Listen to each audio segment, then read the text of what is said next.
Welcome to Wizard.com. I am maths teacher Neeta and this is our question.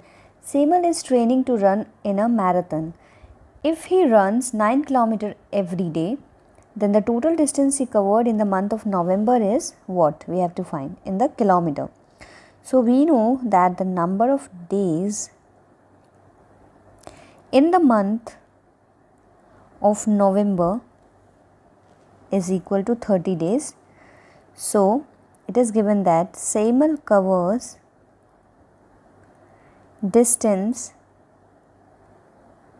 every day that is equal to 9 km.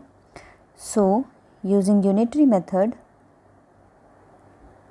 by unitary method we can say that he covers distance in 30 days will be equal to 30 multiplied by the distance that he travels every day, that is 9 km.